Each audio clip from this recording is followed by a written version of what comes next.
한 목소리로 읽겠습니다. 요한계시록 11장 1절부터 2절 다 함께 읽겠습니다. 시작. 나는 지팡이와 같은 측량자 하나를 받았는데 그때에 이런 말씀이 내게 들려왔습니다. 일어서서 하늘의 성전과 제단을 측량하고 성전에서 예배하는 사람들을 세어라. 그러나 그 성전의 바깥들은 측량하지 말고 내버려 두어라. 그것은 이방 사람들에게 내주었기 때문이다. 그들이 그 거룩한 도성을 42달 동안 짓밟을 것이다. 아멘. 오늘은 요한계시록 11장 두 증인에 대한 부분을 이야기를 할 텐데 너무나 많은 분량들이 있어요. 그래서 조금씩 해 나갈 텐데 우선 11장 1절과 2절에 있는 말씀을 먼저 여러분들에게 설명을 해드리고 그 다음에 그 이후에 있는 내용들을 말씀을 드리도록 하겠습니다. 우리가 이제 이 세상 삶을 살아가면서 보면 주말이 언제죠? 주말. 토요일하고 일요일이죠. 그럼 회사 다니는 사람들이 그럼 주말에 쉬기 위해서 금요일날 뭐 해야 되겠어요? 그죠? 야근도 불사해야 되는 거죠? 뭐 그런 거예요. 하나님의 창조라는 것도 어떻게 보면은 그런 거에 비춰보면 첫째 날부터 일곱째 날까지 그런 안식이 있어질 텐데 그래서 여섯째 날이 좀 바쁜 거라고 여러분들이 보시면 돼요. 여섯째 날에 그래서 내용들도 많이 있고 되어지는 일들도 많이 있다라고 여러분들이 이해하시면 조금 더 편하게 이해하실 수가 있으시겠죠. 그래서 우리도 이제 덩달아 바빠지는 거죠. 여섯째 날에 많거든요. 첫 번째 유브라데 강에서 사람 3분의 1이 죽고 그죠? 그리고 작은 두루마리를 먹은 사람이 다시 예언해야 한다는 이야기들도 있고 그래서 이제 그 예언을 한 그러한 자들이 어떠한 삶을 살아야 되는지의 내용들도 있는데 오늘은 이제 거기에 앞서서 지팡이 같은 자 하나를 받아서 그걸로 성전을 측량하라라고 하는 그런 내용을 먼저 이해를 해 보도록 하겠습니다. 우리가 성전을 측량한다라고 하는 그 말의 의미는 우리가 건물을 지을 때 건물을 짓기 전에 건축을 할 거 아니에요. 그죠? 설계 도면을 가지고 건축을 하는데 치수를 재가지고 잘 젖었나 안 젖었나 이런 것들을 우리가 보게 되어지는데 왜 굳이 성경에서는 성전을 재라고 했을까라는 거죠. 뭐 때문에? 그리고 성전을 재어야 하는 그러한 의미가 어떤 의미를 가지고 있는지를 우리가 먼저 생각을 해봐야 되겠죠. 그죠? 그래서 에스겔 43장으로 가서 볼게요. 에스겔 43장. 에스겔 40장부터는 하나님께서 에스겔에게 이상을 보여주시는 그러한 성전, 이 성전은 보여지지 않는 그런 성전들을 하나님이 보여주시는데 에스겔 43장 에스겔 43장 10절부터 11절 다 함께 읽겠습니다. 시작. 너 사람아 너는 이스라엘 족속에게 이 성전을 설명해 주어서 그들이 자기들의 온갖 죄악을 부끄럽게 여기게 하고 성전 모양을 측량해 보게 하여라. 그들이 저지른 모든 일을 스스로 부끄러워하거든 너는 이 성전의 설계를 그들에게 가르쳐 주어라.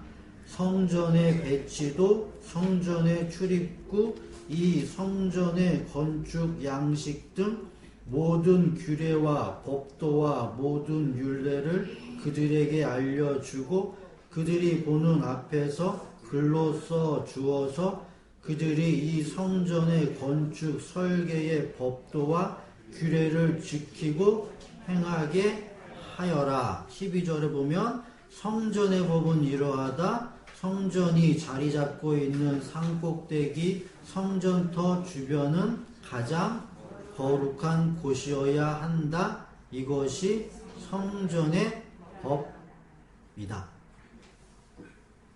그러니까 성전은 가장 거룩한 곳이어야 한다고 합니다. 그래서 성전을 측량하라고 하는 말은 그 성전을 알게 하라라는 말이에요. 그럼 그 성전에 뭐가 있느냐? 하나님의 규례, 율례, 하나님이 말씀하시고자 하는 그 법이 성전에 있다는 거죠.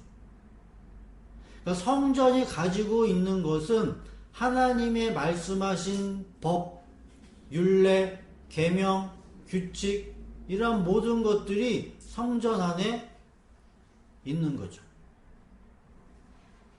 그래서 이스라엘 사람들이 출애굽을 해서 성막을 짓죠. 성막을 짓는데 단순히 하나님께서 성막을 지으라고 하신 것이 아니라 모세에게 먼저 어떻게 지어라라고 이야기를 해주죠. 그리고 그 이야기를 하나님의 영을 받은 자들이 그걸 그대로 짓는다고요. 이 말을 여러분들에게 해석을 해드리면 하나님의 성전을 지으라고 하는 그러한 양식을 받은 모세는 하나님을 안 자가 되어지고요. 하나님을 안 자가 하나님의 말씀을 가르쳐서 그 말씀을 실행하는 것이 성전 짓는 거예요. 이해하시겠어요? 그러니까 몸을 짓는다. 예수 그리스도의 몸이 성전이라고 이제 신약에 와서 밝혀져 있기 때문에 성전을 짓는다라고 하는 그 의미는 뭐다? 하나님을 아는 거예요. 아는 거. 그러니까 모양이 이렇게 생겼다, 저렇게 생겼다, 이건 어떻다, 저건 저떻다, 이런 것들은 안다라는 의미를 가지고 있는 거죠. 여러분들이 집 안에 살면서 안방은 여기에 있고, 부엌은 여기에 있고, 접시는 여기에 있고, 내가 가장 소중하게 여기는 뭐 그릇은 여기에 있다라는 걸 알듯이. 그러다 지금 작은 두루마리를 먹은 그 사도 요한에게 성전을 측량하라고 하는 그 의미는 성전 안을 측량하래죠. 거룩한 곳, 그죠? 네가 말씀을 네 입에 담았기 때문에 그걸 가지고 성전 지으라는 의미예요. 그러니까 여러분들도 하나님의 말씀을 가지고 무엇을 지어야 한다? 그렇죠. 성전을 지어야 한다라는 것이죠. 근데 이 성전을 짓기 위해서는 보면은 막대기 같은 지팡이 같은 갈대를 주어졌다고 하거든요.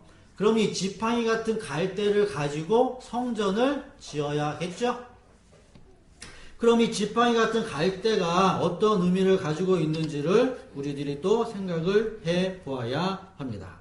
그래서 이 막대기, 갈대, 지팡이가 가지고 있는 의미는 먼저 에스겔 29장 6절.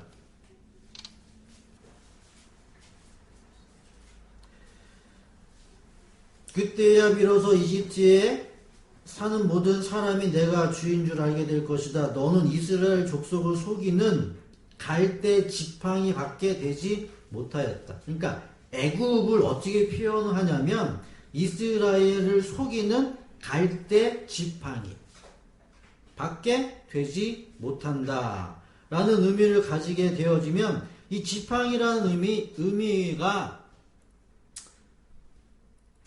아론의 지팡이를 통해서 보여지듯이 썩은 막대기의 존재예요. 그 생명력이 없는 그러한 막대기와 같은 의미를 담고 있다고요. 그러니까 지팡이와 막대기가 그러한 의미를 담고 있는데 하나님께서는 그러한 지팡이, 그러한 막대기를 사용하셔서 어떻게 일하시는지. 그죠? 그래서 민수기로 볼게요. 민수기 20장 4절부터 보게 되어지면 1절 보면 첫째 달에 이스라엘 자손 온 회중이 신광야에 이르렀는데 백성은 가데스에 머물렀고 미리암이 거기서 죽어 그곳에 묻혔다. 이런 말도 의미가 있어요. 단순히 쓰여진 게 아니라고요. 회중에게는 마실 물이 없었어요. 백성은 모세와 아론을 비방하려고 함께 모였고 백성은 모세와 다투면서 이렇게 이야기를 했죠. 우리의 동족이 주님 앞에서 죽어 넘어졌을 때에 우리도 죽었더라면 좋을 뻔하였다. 어쩌자고 당신들은 주님의 총애를 이 광야로 끌고 와서 우리와 우리의 가축을 여기에서 죽게 하는 것이냐? 어찌하여 당신들은 우리를 이집트에서 끌어내고 이 고약한 곳으로 데리고 왔냐? 여기는 씨를 뿌릴 곳도 못 되고 무화과도 포도도 석류도 없고 마실 물도 없다. 좀 이스라엘 백성들이 불평을 하죠? 마실 뭐가 없다? 물이 없다. 똑같아요. 우리들이 육신적으로 마실 물이 없어서 목말라 하는 건 그렇게 잘 느끼면서 왜 영적으로 하나님의 말씀이 없어서 내가 목말라 죽는다라는 걸 느끼지 못할까요? 그죠?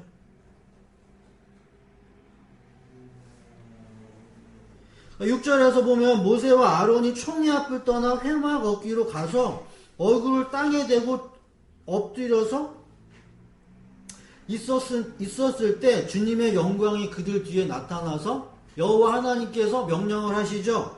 뭐라고 이야기를 하냐면 8절 보면 너는 지팡이를 잡아라. 너와 너의 형 아론은 회중을 불러 모아라. 그들이 보는 앞에서 저 바위에게 명령하여라. 그러면 그 바위가 그 속에 있는 물을 밖으로 흘릴 것이다. 너는 바위에서 물을 내어 회중과 그들의 가축 떼가 마시게 하여라. 나오죠? 여러분들도 익히 다 아는 내용입니다. 그래서 여기서 모세가 여호와 하나님의 말씀에 순종하지 않고 불순종했죠? 그러므로 말미암아서 모세는 그토록 원하고 보고자 했던 가나안 땅에 들어가지 못했단 말이죠. 모세는 11절에 보면 팔을 높이 들고 그의 지팡이로 바위를 2번 쳤다. 그랬더니 많은 물이 솟아나왔고 회중과 그들의 가축 떼가 마셨죠. 주님께서는 모세에게 이야기를 합니다. 이스라엘 자손이 보는 앞에서 나의 거룩함을 나타낼 만큼 너는 나를 신뢰하지 않았다. 왜 그랬을까요? 왜?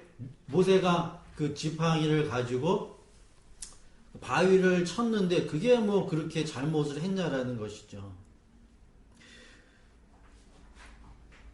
여기서 우리가 하나님이 어떠한 분이신지를 조금 알 수가 있어야 해요. 하나님이 어떠한 분이시냐라고 하면 하나님은 말씀하시는 분이죠. 하나님은 말씀하시는 분이에요. 그리고 그 말씀한 것이 하나님은 이루게 하시는 분이라는 얘기죠. 자 보세요. 지금 여기서 보면 분명히 여호와 하나님께서 뭐라고 이야기를 하냐면 지팡이를 들고 바위를 향하여 말해라 라고 이야기를 해요. 물 나와 이렇게. 근데 모세가 어떻게 했냐면 지팡이를 가지고 바위를 쳤어요. 말하지 않고 쳤어요. 그러면 대부분의 이스라엘 백성들은 어떤 거에 더 초점을 두냐면 바위 쳐서 물 나오는 거. 이거 본다고요. 그러니까 하나님의 능력이 아니라 사람의 능력에 사람들을 볼 수밖에 없어요. 그래서 이걸 불신앙이라고 이야기를 하는 거죠.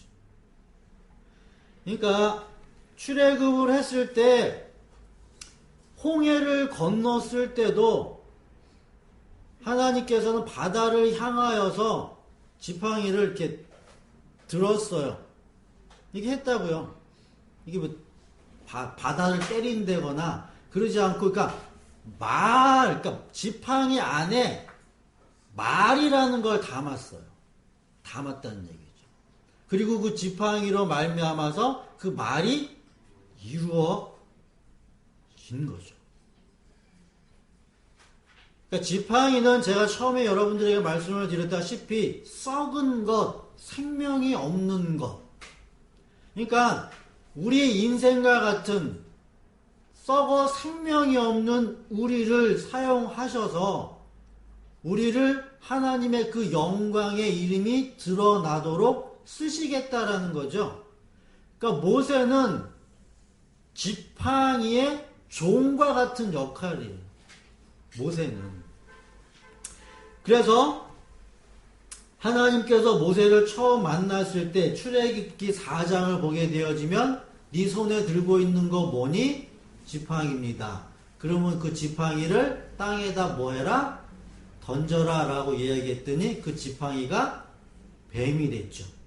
그죠? 이게 무슨 말이냐는 거죠. 아, 이 지팡이가 희한하게 뱀이 됐네.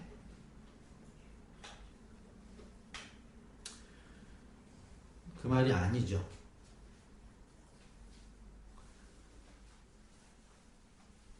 지팡이를 땅에 던졌을 때 뱀이 되어졌다라고 하는 그 말의 의미는 우리들이 이 세상을 살면서 내 안에 있는 가지고 있는 그러한 쓸모없는 그 지식을 가지고 그 지식을 지혜 있는 것처럼 여겨서 어떤 누군가를 호릴 수가 있는 거예요.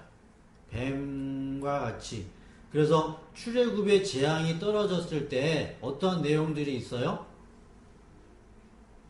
지팡이를 던졌더니 뱀이 됐죠.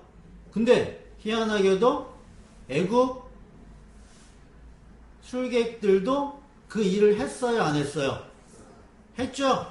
그죠? 그럼 그 말의 의미는 뭐예요? 아, 뱀 만들고 얘네들도 뱀 만들어서 야, 이 뱀이 싸웠다. 그걸 의미하는 것이 아니라 말이라는 것에 능력을 실을 수 있는 지혜가 있는 거예요. 마술사라는 것이. 이해되세요? 그러니까 여러분들이 그냥 단순히 어떤 누군가의 말을 다른 말로 이야기를 하면 말을 그렇게 잘하는 사람들이 있죠. 희한하게 말을 잘하고 그 말에 뭐 할 수 있는, 이렇게 넘어가게 할 수 있는 그러한 사람들이 있다는 얘기예요. 그거와 마찬가지로 뱀을 들어서 지팡이를 만든다라고 하는 그 말의 의미는 똑같아요. 그러니까 말을 가지고 그 말에 무엇을 담는 거예요? 힘을 실어가지고 유혹하는 거죠. 고린도전서 4장 19절부터 20절에 있는 말씀을 보면 사도 바울이 그렇게 이야기를 해요. 주께서 허락하시면 내가 너희에게 속히 나아가서 교만한 자들의 말이 아니라 오직 그 능력을 알아보겠으니 하나님의 나라는 말에 있지 아니하고 오직 능력에 있음이라. 여기서 뭐라고 얘기해요?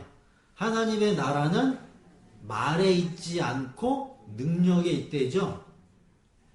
하나님의 나라는 말에 있어요. 말에 있단 말이에요.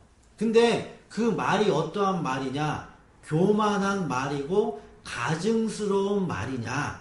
아니면 그 말이 진짜 말이냐? 라는 거죠. 그러니까 하나님의 말에는 능력이 있다라고 하기 때문에 능력이 있는 말이 진짜 말이겠죠. 그러면 우리가 이 세상에 살면서 말을 가지고 능력을 행하는 자들이 있다는 얘기죠. 그럼 그걸 어떻게 우리가 분별하냐고요. 똑같이. 하나님의 말에 능력이 있다라고 하는데 그 말을 가지고 능력을 세우는 사람들이 있거든요. 있어요. 그럼 우리가 분별할 수 있는 눈이 필요하겠죠?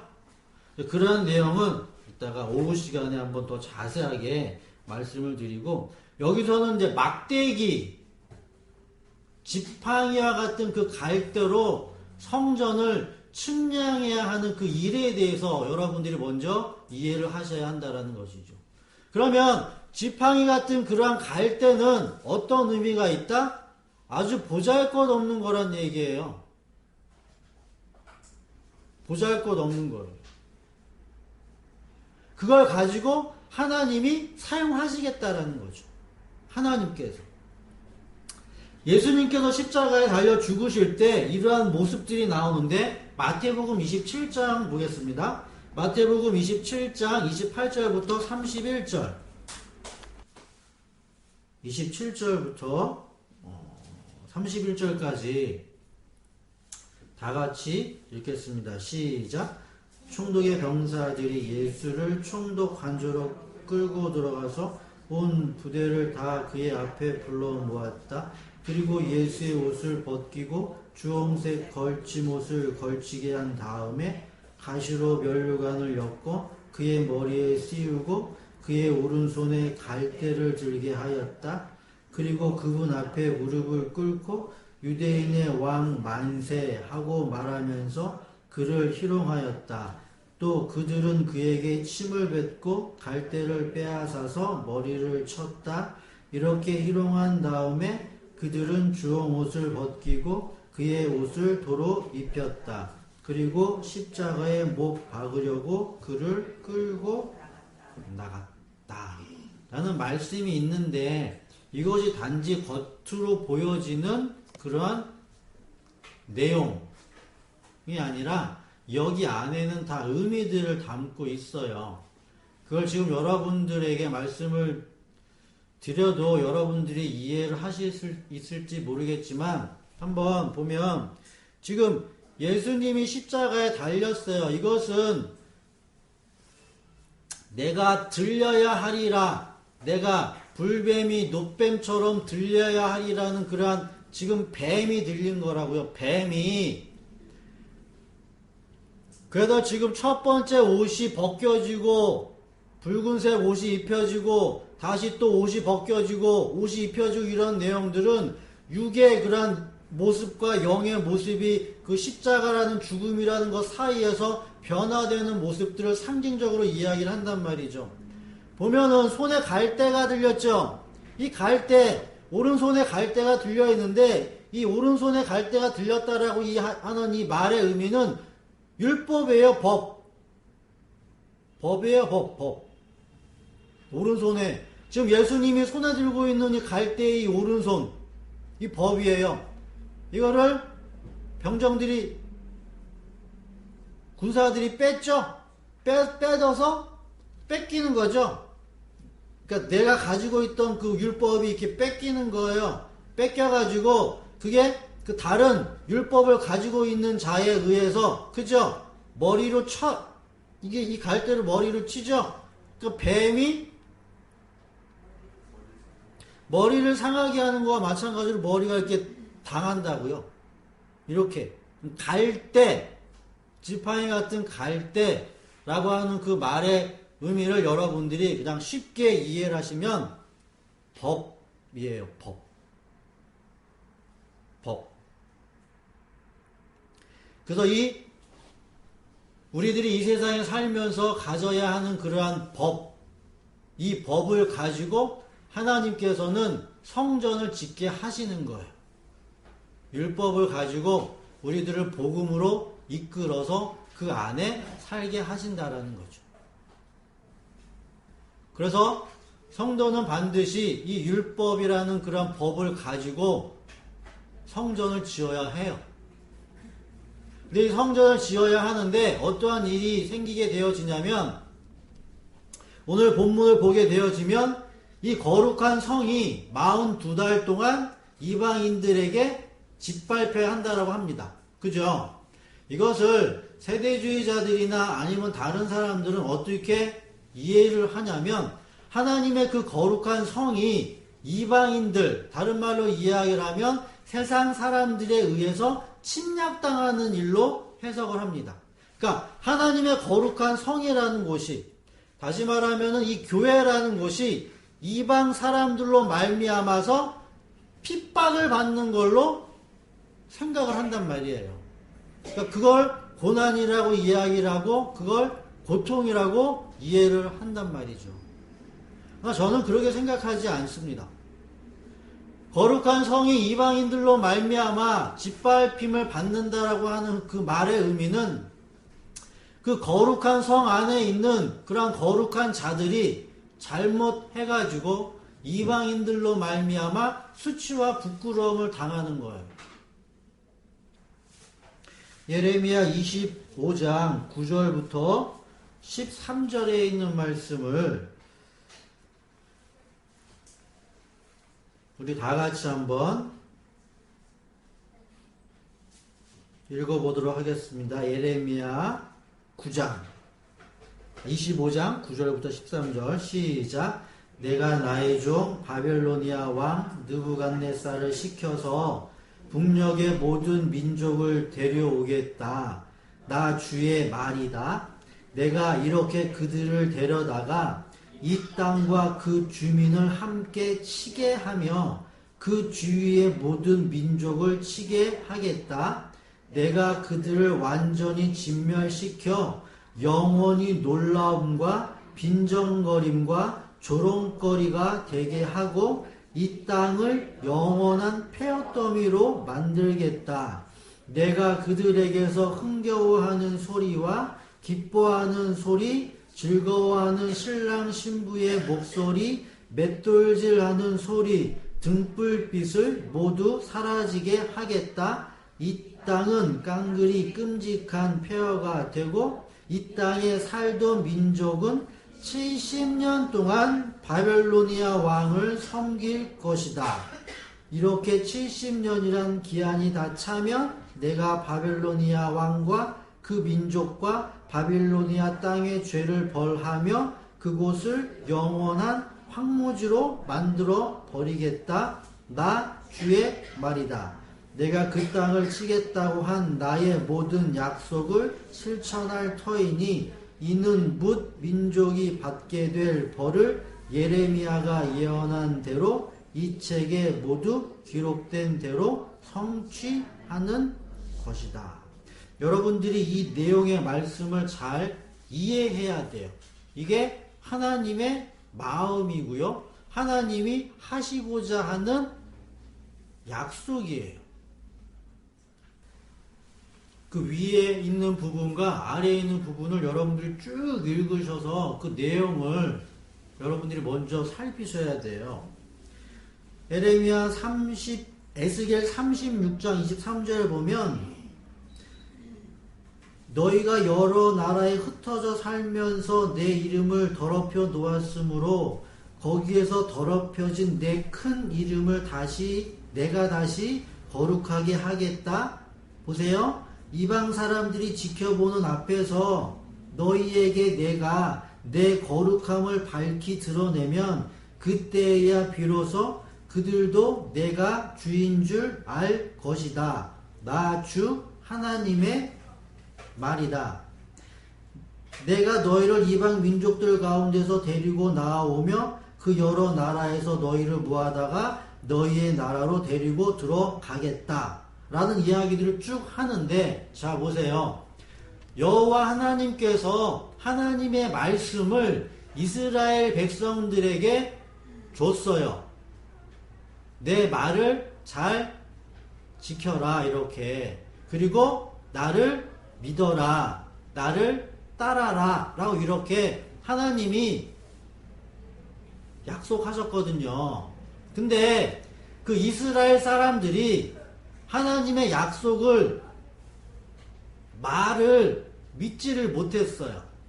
말을 믿지를 못해가지고 하나님의 자녀임에도 불구하고 하나님의 백성임에도 불구하고 마치 행동은 이방 사람들처럼 했다는 얘기예요. 그러니까 이방신들을 섬겼다는 얘기예요. 그래서 하나님께서는 나의 이름, 내가 그렇게 하겠다고 하는 그 거룩한 이름을 내가 너희들에게 먼저 이스라엘 너희들에게 먼저 드러낼 텐데 어떻게 드러내느냐라고 하면 하나님을 알지 못하는 이방 민족들을 가지고 수치와 부끄러움을 주는 거예요. 다시 말하면 너희들이 하나님의 말씀을 알아? 뭘 알아? 이렇게.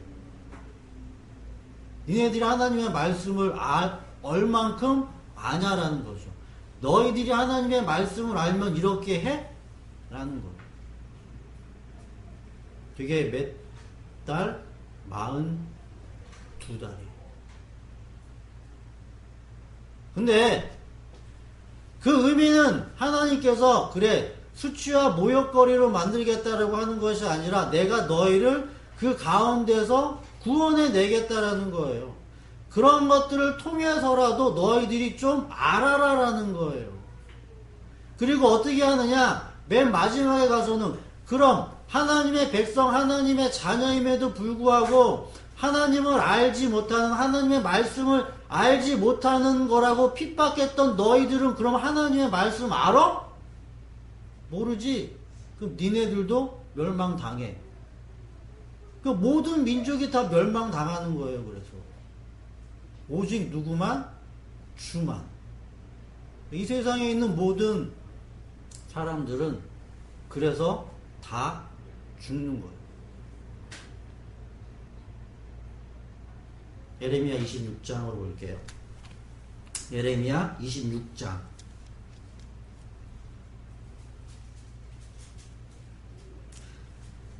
4절. 그렇기 때문에 하나님께서 정하시고 하나님께서 수치와 부끄러움을 당하게 하기로 정하신 그러한 해가 70년이에요. 70년. 예레미야 26장 4절.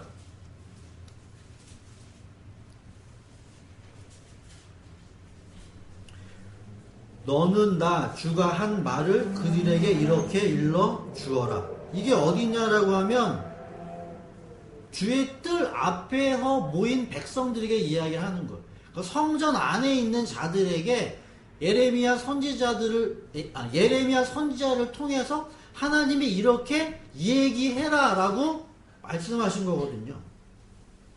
너희가 내가 너희에게 준 법에 따라서 순종하여 살지 않으면 내가 거듭하여 보내고 너희에게 서둘러서 보낸 내 종 예언자들의 말을 너희가 듣지 않으면 내가 이 성전을 실로처럼 만들어 버리고, 그럼 여기서 그 실로는 나쁜 의미도 있겠죠? 그런 거예요. 실로처럼 만들어 버리고 이 도성을 세상 만민의 저주거리가 되게 하겠다. 제사장들과 예언자들과 온 백성은 예레미야가 주님의 성전에서 선포한 이 이야기를 다 들어요. 그러니까 이와 같이 예레미야가 주님의 명대로 모든 백성에게 주님의 모든 말씀을 선포하니 제사장들과 예언자들과 모든 백성이 예레미야를 붙잡고 소리를 지르면서 뭐라고 이야기하면 너는 반드시 내가 죽일 거야. 이렇게 하신다고. 반응이 이렇게 나와요. 어찌하여 너가 주의 이름을 빌려가지고 이 성전이 실로처럼, 예전에 실로는 그렇지 않았거든요. 실로처럼 망하게 되고 이 도성이 멸망하여 여기에서 아무도 살 수 없게 된다고 왜 그런 이야기를 하냐라는 거죠. 이 거룩한 성이 얼마나 완전한 성인데 우리들이 얼마나 열심으로 이 성을 쌓은 건데 네가 감히 뭔데 이 거룩한 성이 이방인들로 말미암아 짓밟힘을 밟게 되겠냐고 네가 그런 이야기를 왜 하냐 하는 거죠.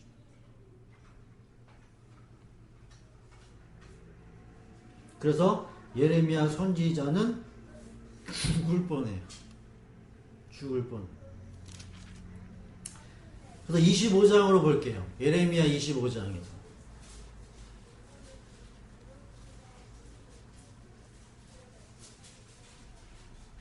예레미야 25장 15절부터 보게 되어지면 그런 말씀이 나와요. 주 이스라엘의 하나님께서 나에게 이렇게 말씀하신다. 너는 내 손에서 이 진노의 포도주 잔을 받아라. 내가 너를 뭇 민족에게 보낼 터이니 그들 모두에게 그 잔을 마시게 하여라. 첫 번째는 18절. 우선 예루살렘과 유다 성읍의 주민으로부터 시작하여 그 땅의 왕들과 고관들에게 마시게 하겠다. 그래서 그 땅이 오늘날과 같이 폐허가 되고 사람들의 놀라움과 빈적거림과 저주의 대상이 된 것이다. 그리고 이집트 왕 바로와 그리고 이집트에 사는 여러 족속 에돔과 모압과 암몬과 두로와 시돈과 드단과 데마와 아라비아와 모든 왕 그리고 26절 북녘에 있는 원근 각처의 모든 왕에게 차례대로 마시게 하여 하나님의 그 진노의 포도주 잔을 마셔서 다 내가 멸망시키겠다라는 거죠. 27절 너는 이스라엘 하나님 만군의 주가 하는 말이라고 하면서 이들 민족에게 전하여라. 내가 너희 사이에 전쟁을 일으킬 것이니 너희는 마시고 취하고 토하고 쓰러져서 죽어라. 이게 말을 전하는 거예요. 그 말의 능력이 어디서 나온다? 그 말이 성취되고 이루어짐에 나오는 거죠. 그럼 이 말이 이루어졌냐? 누가복음 21장 20절부터 24절까지 우리 다 같이 읽도록 하겠습니다. 누가복음 21장 20절부터 시작. 예루살렘이 군대에서 포위당하는 것을 보거든 그 도성의 파멸이 가까이 온 줄 알아라. 그때 유대에 있는 사람들은 산으로 도망하고 그 도성 안에 있는 사람들은 거기에서 빠져나가고 산골에 있는 사람들은 그 성 안으로 들어가지 말아라. 그때가 기록된 모든 말씀이 이루어질 징벌의 날들이기 때문이다. 그 날에는 아이벤 여자와 젖먹이가 딸린 여자들은 화가 있다.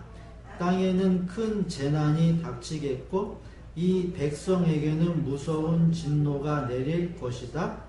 그들은 칼날에 쓰러지고 뭇 이방 나라의 포로로 잡혀갈 것이요 예루살렘은 이방 사람들의 때가 차기까지 이방 사람들에게 짓밟힐 것이다. 그러니까 누가는 이렇게 하나님의 거룩한 성이 짓밟혀야 한다라는 것을 잘 이해를 못하기 때문에 그냥 대놓고 역사적으로 설명해요. 예루살렘 성이 무너진 게 우리의 영적인 성이 무너진 거다라고 대놓고 이야기한다라는 거죠. 그러니까 예루살렘 성이 무너지는 것은 뭐 했기 때문에 무너지는 거예요?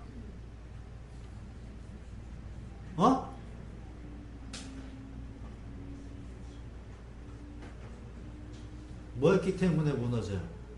예루살렘 성이 무너진 건 하나님 잘못 믿었기 때문에 무너진 거예요.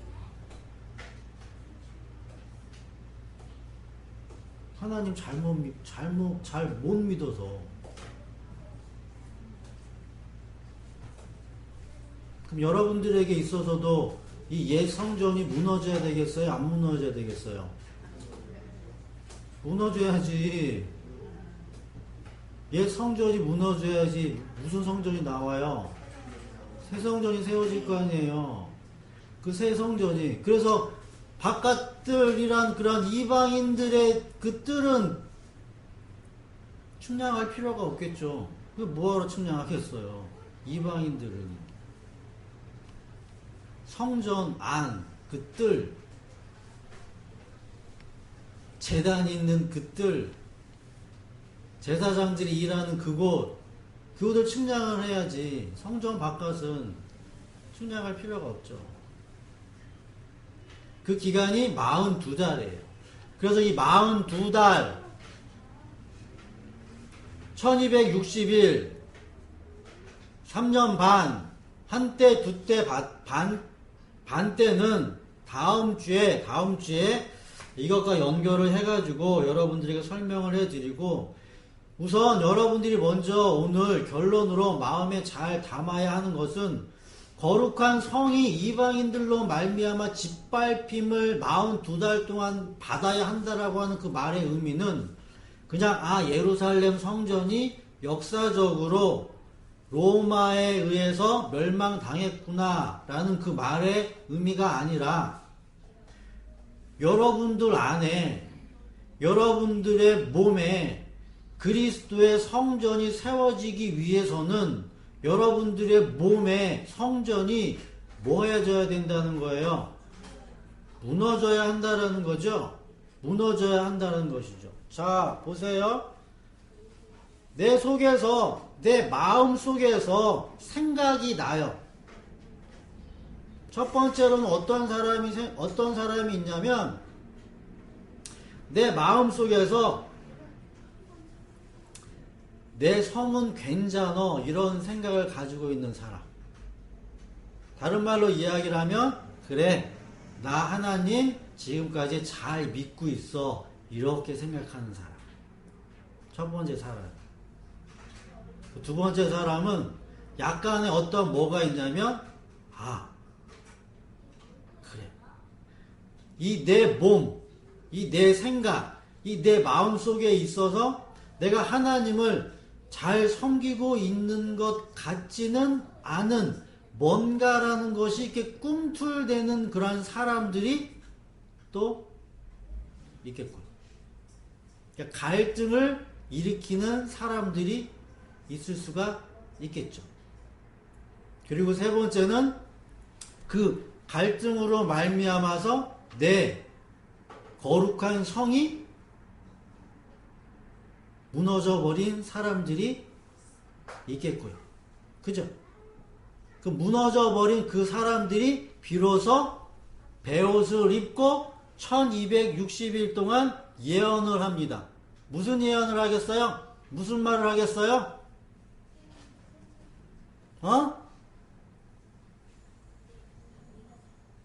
니느웨 성 멸망한다. 예루살렘 성 멸망한다. 여리고 성 멸망한다. 내 몸의 성전 멸망한다. 이렇게 내가 가지고 있었던 생각, 내가 가지고 있었던 마음, 그 모든 것들이 수치와 부끄러움을 당하게 된다. 누구로부터? 이방인들로부터. 그래서 우리 예담교회 성도 여러분들은 이제 이 이방인들로부터 말미암아서 수치와 부끄러움을 당하는 42달. 그러니까 그 때예요. 때. 42달이라는 건 마지막 때거든요. 그 때가 되어지면 여러분들은 비로소 두 증인의 삶을 살 수 있게 되어져요. 요거 하나만 보고 마치도록 할게요. 그래서 우리가 로마서 11장을 보게 되어지면 그런 이야기가 있어요. 로마서 11장 25절부터 29절. 이러한 말씀의 내용도 우리들이 참 오해했던 부분이죠. 로마서 11장 25절부터 29절에 보면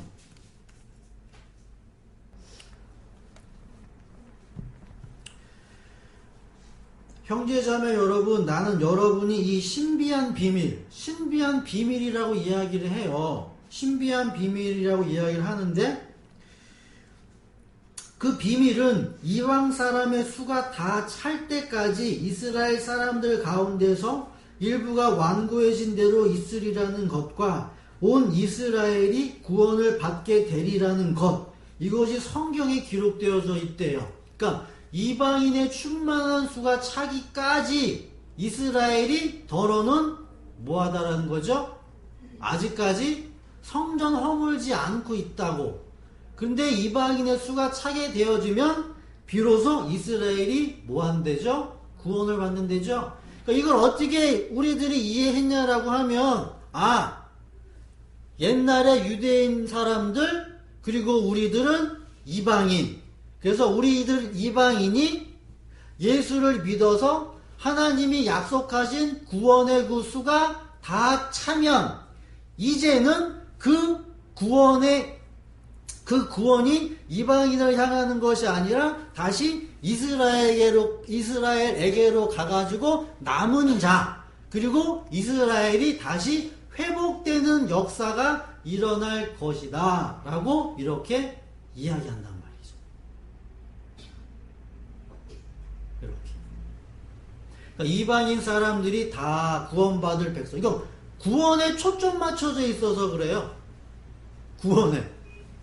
이방인들 사람들 다 채워지고, 그리고 예루살렘 남은 자들 구원하면 이 세상은 종말이 온다. 이렇게 이야기를 한다는 것이죠. 근데 저는 이 부분에 대해서 이렇게 생각을 합니다. 여기서 이야기하고 있는 이방인의 개념은 생명이 없는 자를 그냥 총칭해서 다 이방인이라고 이해하셔도 돼요. 그러니까 생명이 있는 자, 생명이 없는 자.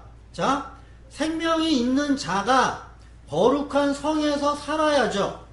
근데 생명이 있는 자가 거룩한 성에서 살아야 됨에도 불구하고 처음에는 살 수가 없단 말이에요. 내 안에 율법이 있기 때문에, 죽은 것이 있기 때문에, 그렇기 때문에 맨 처음에는 이 생명이 없는 자로부터 말미암아서 수치와 부끄러움을 당하면서 이 생명이 있는 자가 조금씩 깨달아 알아져야 돼요. 그 기간이 42달이에요. 42달이 딱 차면 이 생명을 가지고 있는 이 자가 비로소 이방인들로 말미암아 수치와 부끄러움의 그 의미를 알고 내가 그 거룩한 성전 안에서 죽어요. 이렇게 거룩한 성전 안에서 죽게 되어진다는 얘기죠. 그러므로 말미암아서 그 죽음 안에서 주님이 그걸 그대로 두시는 것이 아니라 거기서 회복시켜서 구원시켜 살린다라는 얘기죠. 그러면 이방인들은 생명이 없는 자들이기 때문에 이 생명이 있는 자들에게 수치와 부끄러움이라는 그 일을 이렇게 하게 만들고 이 생명이 없는 자들은 그냥 멸망당하는 거죠. 여기서 또 말씀을 드릴게요. 이 생명이 있는 자, 생명이 없는 자가 이렇게 딱 정해진 게 아니라고요. 그러니까 생명이 있는 자가 누가 되어질지, 생명이 없는 자가 누가 되어질지는 아무도 모르는데 하나님은 어떻게 일하시냐라고 하면 이 생명이 있는 자들을 살리시기 위해서 생명이 없는 자들을 사용을 해가지고 알게 하신다라는 얘기예요. 그 표현을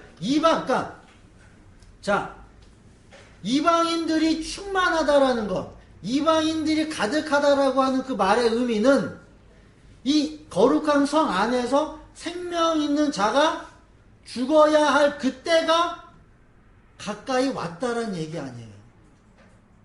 이방인들이 가득 차야지. 이 이방인들이 가득 차는 건 핍박이 그만큼 무하다라는 거예요. 최고조에 달할 거 아니에요. 최고조에 달해야지만 이 거룩한 성에 있는 자들이 뭐 하는 거예요? 멸망당할 거 아니야. 여기가 가득해야죠. 그래서 이게 멸망당하는 거란 말이죠. 그래서 이방인에 충만해져야 한다는 거죠. 이걸 다른 말로 바꾸면 하나님께서 아브라함에게 뭐라고 약속을 해요? 너는 여기서 편안히 죽는데 네의 자손들은 어디에? 내가 약속한 땅에 들어가서 종처럼 산다. 그죠? 그리고 내가 거기서 너희들을 꺼집어 내오겠다. 근데 언제? 그 땅에 뭐가? 죄가 가득할 때. 그래서 하나님의 그러한 은혜는 죄가 가득할 때 이루어진다라고 하는 그 말의 의미. 그걸 여러분들이 이해하셔야 돼요. 노아 홍수 때도 악이 가득하다는 얘기죠. 그때 심판이 이루어지는 거죠.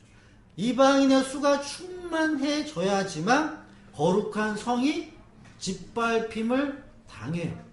그리고 그로 말미암아서 멸망당하고, 예수 그리스도가 누구로부터 말미암아? 이방인으로부터 말미암아 짓밟힘을 당하죠. 그 최고치의 그때가 십자가에 달릴 때란 얘기. 그렇게 해서 여러분들에게도 마찬가지. 동일하게 말씀을 드리면, 그 여러분들의 거룩한 성, 여러분들이 거룩한 성이 세워지기 위해서는 반드시 옛 하늘과 옛 땅은 무너져야 해요. 근데 그것이 이방인들로부터 말미암아 수치와 부끄러움을 당하는 그러한 방법으로 무너져. 수치와 부끄러움을 알게 하신다는 것이죠. 결론으로 여러분들에게 말씀을 드리면, 갈대와 같은 그런 지팡이로 말미암아서 상한 갈대와 같은 지팡이를 여러분들이 뭐 하는 거예요?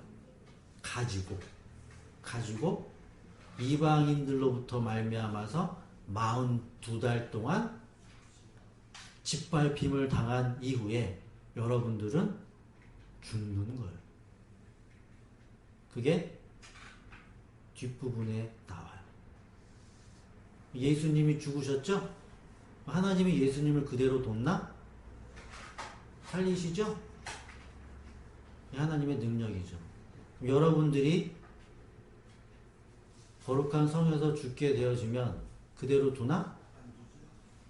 예수 그리스도가 여러분들을 살리죠. 그걸 믿는 거예요. 말을 믿는 거죠.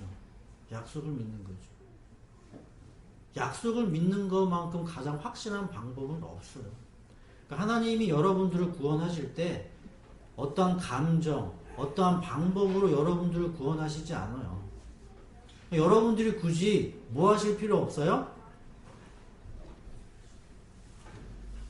하나님에게 매달릴 필요 없어요. 여러분들 그렇게 신앙생활 하지 마세요. 갑질하는 식으로 이렇게. 내가 부족하니까 눈치 보면서, 하나님 앞에 눈치 보면서 그렇게 신앙생활 하지 마시라고. 하나님은 뭐대로 일하신다? 말씀대로. 그러니까 내가 그 말씀 붙잡고 있으면요, 그 말씀에 따라서 죽지 않는 거예요. 다른 방법이 있는 게 아니라고. 그러니까 여러분들도 뭐 하셔야 돼요? 그래서 말씀 앞에서 당당히 서야 되고, 내가 그 말씀 붙잡고 있으면 하나님도 뭐 하지 못하신다? 번복하지 못한다고. 그런 하나님을 여러분들이 믿으셔야 합니다. 그리고 42달 동안 마지막 그때에 여러분들이 그런 짓밟힘의 은혜, 그런 밟히는 그런 은혜가 여러분들에게 있게 되어지기를 간절히 바라겠습니다. 기도드리겠습니다.